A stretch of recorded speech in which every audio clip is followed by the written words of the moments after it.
हमारे चरण का विषय है वैश्वीकरण का चरम राष्ट्रवाद के भाव को पुनः जागृत करना।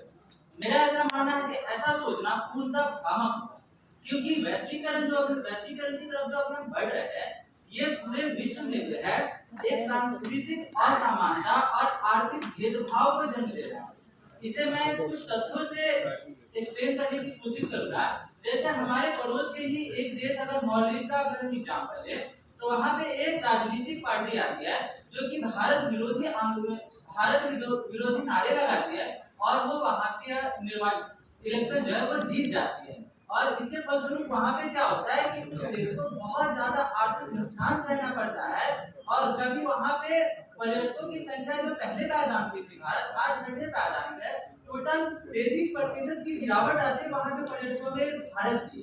तो इस प्रकार हम देखते हैं कि एक देश जो है किसी और अन्य देश चाइना के प्रभाव में आके अपना आर्थिक नुकसान कर बैठती है। वही कुछ और अगर हम एग्जाम्पल देखें तो श्रीलंका का अब एक मैं एग्जाम्पल देना चाहूंगा, जहाँ पे चाइना ने इतना ज्यादा उसके प्रभाव में आके उसे अपना हम्मनटोटा बंदरगाह जो है वो चाइना को देना पड़ा। तो ये कैसा वैश्वीकरण है जिसमें कि एक देश को अपना आर्थिक नुकसान सहना पड़ रहा है। और यहाँ पे हम देख सकते हैं कि यहाँ राष्ट्रवाद की भावना जो है फीकी पड़ रही है। और अगर हम कुछ और एग्जाम्पल दें तो रशिया यूक्रेन का वॉर पिछले 2 सालों से चल रहा है।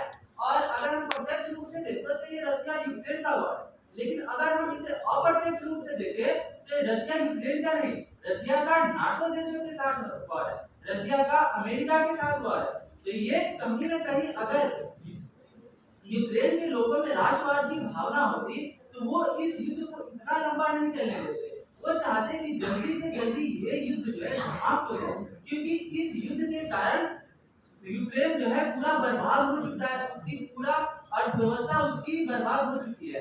तो इस प्रकार हम देख सकते हैं कि वैश्वीकरण जैसे जैसे बढ़ रहा है, राष्ट्रवाद की भावना फीकी पड़ रही है। वैश्वीकरण के बढ़ते हुए दौर में एक बड़ी कंपनी या फिर एक बड़ा देश, एक बड़ा राष्ट्र जो है छोटे राष्ट्र को जो है वो निगल रहा है। तो इस प्रकार मेरे तथ्य जो है इसको सिद्ध करते हैं कि वैश्वीकरण का यह बढ़ता हुआ चलन जो है, और जैसे जैसे वैश्वीकरण अपने चरम की ओर जाएगा वैसे वैसे